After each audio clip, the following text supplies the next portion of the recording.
Bro, when people, what I got from that is he's a hater. You don't know me as a person. Let's say you don't like me. Like, you don't know me. Like, you feel me? And I don't give a fuck him. Everybody including, I mean, what? Gervonta Davis speaking about you. Is that ever a possible fight? Yeah, if he want to dare to be great. You know what I mean? Leave them big guys alone. Stop trolling them, right? They're best 147 pounders in the world. And they're the best 140 pounders for a reason. One Gervonta Davis just posted on X claiming that after Crawford beat Canelo, he believes he could beat him. He said, "I'll swing on him for real." He doubled down on his confidence and challenged critics to watch him perform. He promised to train harder and insisted he wants respect in the sport and a real chance to prove himself. And he believes victory would cement his place among boxing's elite now. Following Terence Crawford's stunning victory over Canelo Alvarez, many in the boxing world expected praise for such a historic moment. Instead, Gervonta tanked and Davis chose to make dismissive remarks, saying he could beat Crawford himself. This response drew sharp criticism from analysts who argued that even if Davis did not want to praise Crawford, he should at least avoid disrespect. They stressed that Crawford had achieved what many thought was impossible, defeating Canelo in decisive fashion. To belittle such an accomplishment, they argued, was shameful and unworthy of a fellow fighter. It dominated a first ballot Hall of Famer, a 4-division champion, a 2-time undisputed super middleweight, and was the reigning undisputed 168-pound super middleweight world champion. Superstar boxer, Saul Canelo Alvarez, who is now 63 wins, 3 losses, 2 draws, 39 wins by way of knockout. And Gervonta Tank Davis, I'm not even gonna read off his accolades because what he did is just nasty work. And this is your king that y'all be praising. Gervonta Tank Davis, instead of applauding the accomplishments, just tip your hat. Just tip your hat. Hey, salute. And if you don't want to salute him, guess what? Just don't say nothing.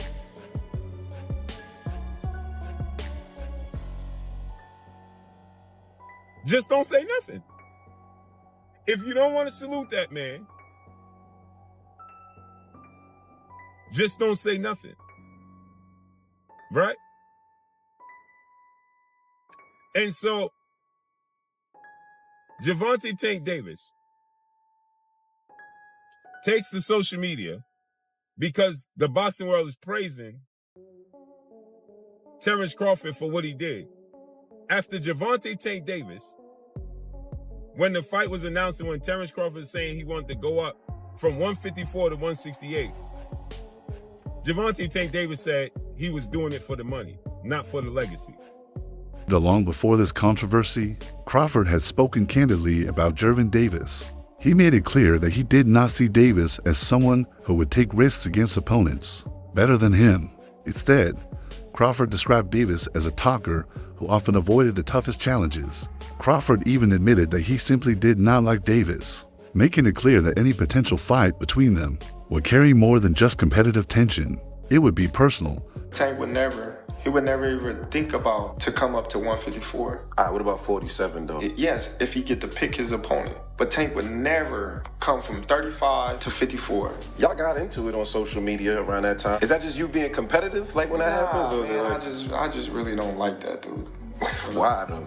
Cause I just don't like him. Like, I really don't like him. That's like just not your cup of tea. That's just not your... I don't like nothing about him. I just feel like, he just one of these little arrogant little dudes that's using what he got to shield him. He got a lot of security guards around him, and he in the limelight and stuff like that. But in certain situations, he wouldn't be acting like that.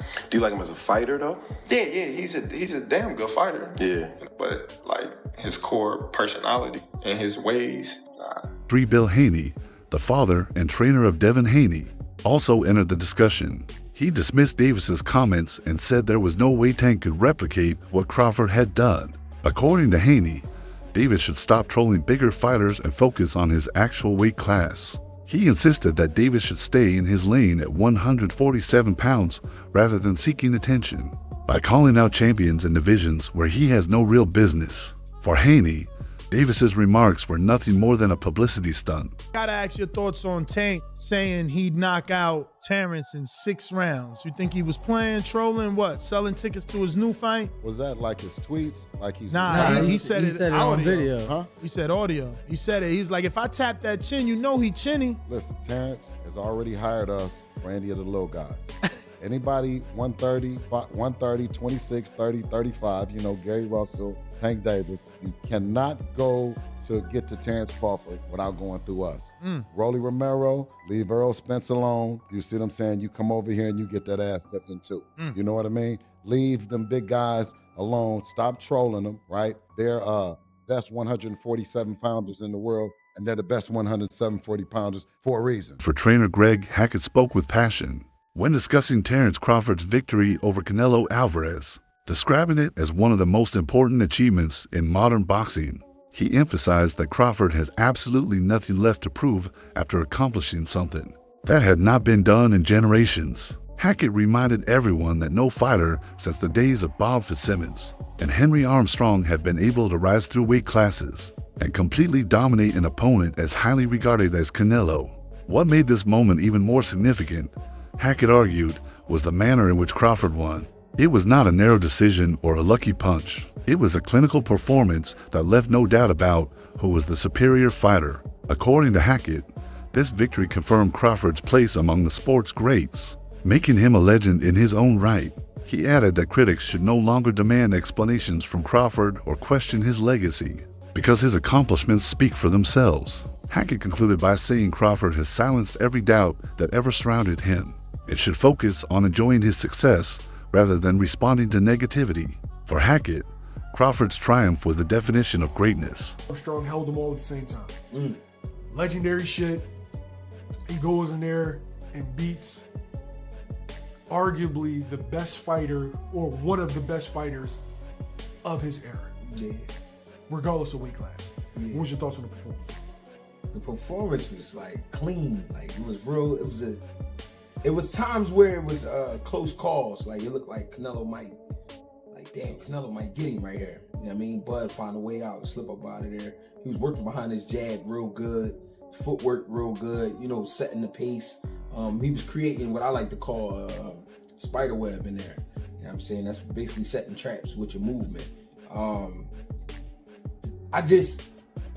The part I didn't expect was for Canelo to really approach Bud like Bud, you know, like he was just gonna punch on Bud.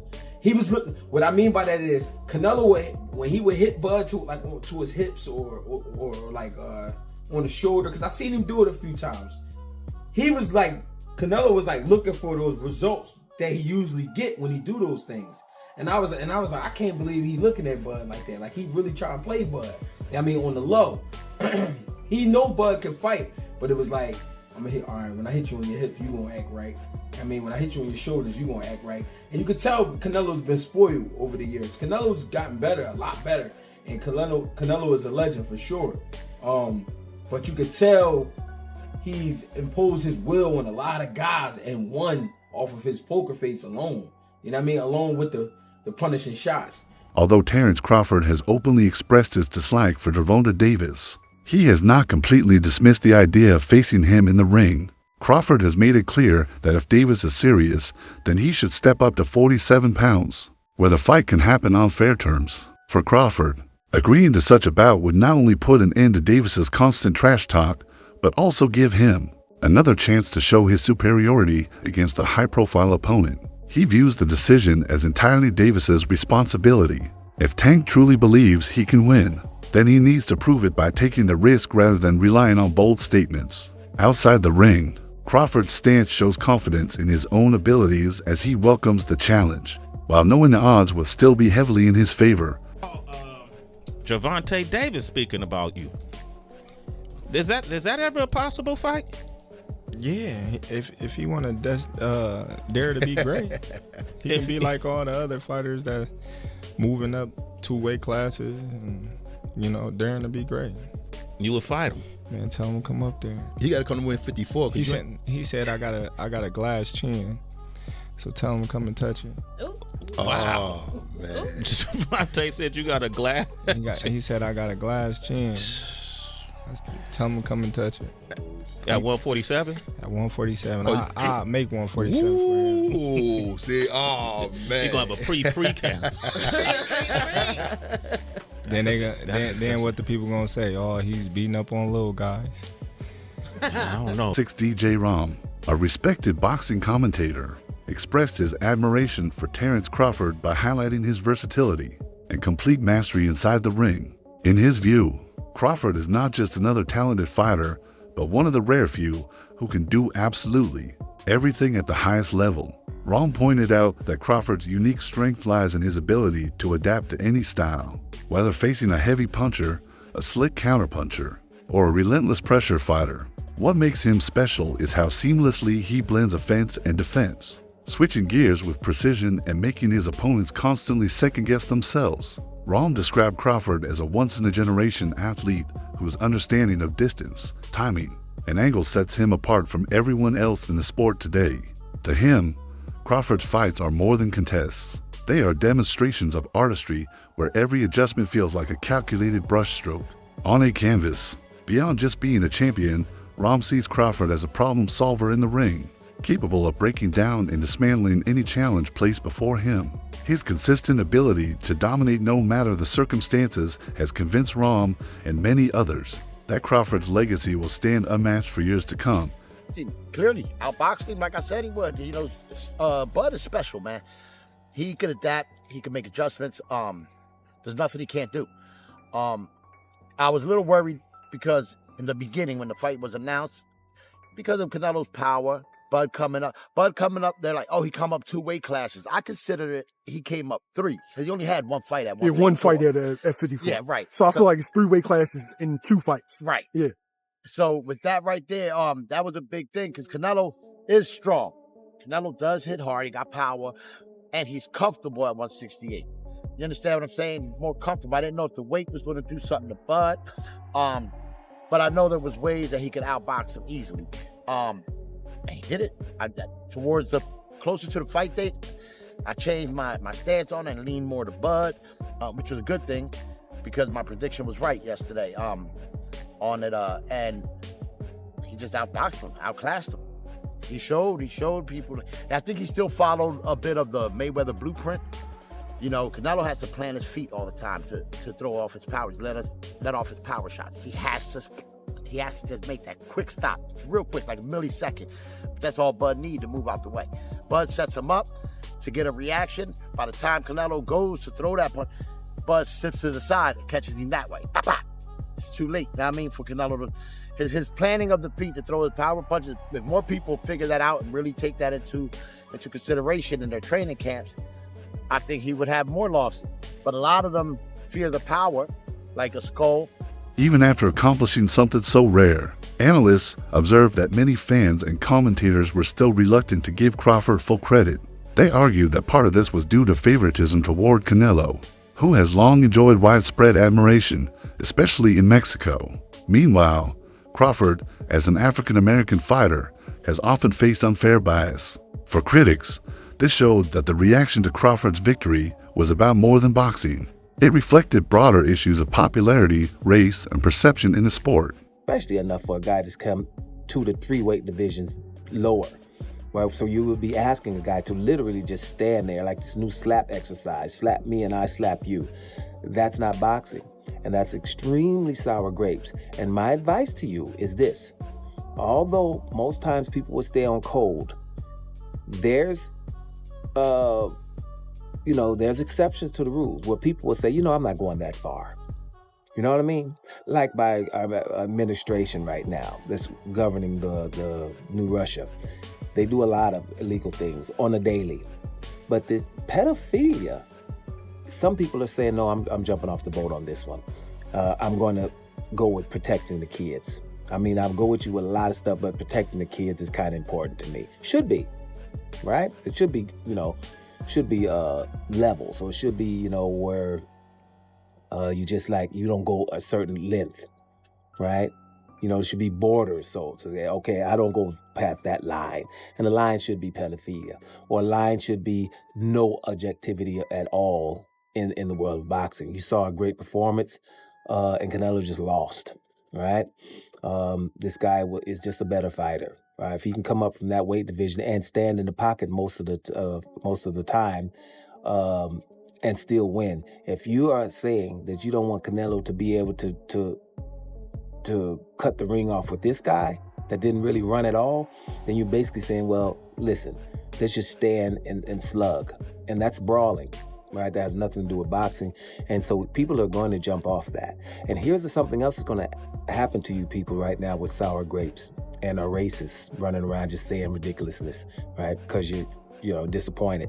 Rising star Hamza Shiraz also spoke highly of Crawford, calling him a mean machine inside the ring. Shiraz said that Crawford has never had a problem handling any opponent and always finds a way to win. His words showed the respect that younger fighters hold for Crawford, acknowledging him as a standard of excellence. For Shiraz, Crawford's performance against Canelo only confirmed what he already believed, that Crawford is operating on a level few others can match. To him, so he said it about himself in the post-fight press conference yesterday. He goes, my mind wants to do it, he goes, my body can't. Doesn't mean he's totally shot. He's not totally shot. He's still a great fighter, and someone I could definitely see myself in the ring with pretty soon. And beating? Yeah, definitely. It would have been kind of nice for him to get the win and then me to fight him and then potentially have beaten him. But yeah, God has a different plan. Look, it still could be Canelo. I don't know when. The plan's obviously a little bit ruined, but do you believe you'd stop Canelo Alvarez Hamza? Do I believe I'd stop him?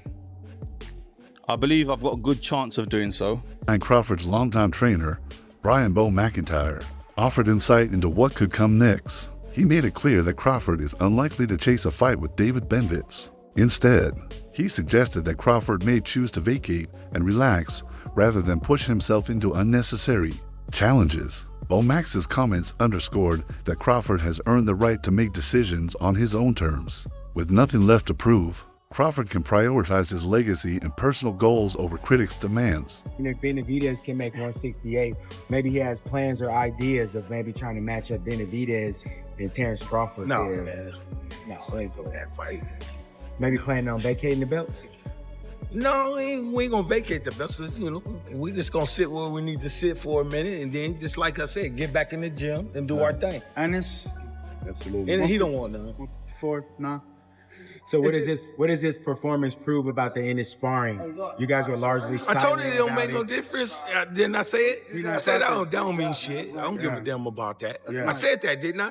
In one of those interviews, I said that. Don't mean shit, because he's no Bud Crawford. I'm not taking nothing from innocence, Bozy, them over there, they're my guys. 10 legendary heavyweight Evander Holyfield also weighed in on Crawford's victory. He praised Crawford's performance as exceptional, highlighting his timing, footwork, and ring IQ. Holyfield said that Crawford displayed a level of skill that separated him from ordinary champions. For him, Crawford's win over Canelo was not just a victory, but a demonstration of mastery that reminded fans of what great boxing truly looks like, coming from a legend like Holyfield. This praise carried significant weight. What did you think of Crawford's performance over Canelo? It was super. Super. Because the thing is that when you got both of the guys are good. Right. I just think that when you have two guys, the smaller guy is a guy that don't have the punching power, but he has the skills that's necessary. Crawford. Yeah. So you were very impressed with his performance? Would you say? Well, yeah. The point of the matter is, I knew if it came down to if somebody got knocked out, I thought Crawford would probably get knocked out. Yeah. But I know about boxing. And that's it for today's video. Stay tuned. Until next time.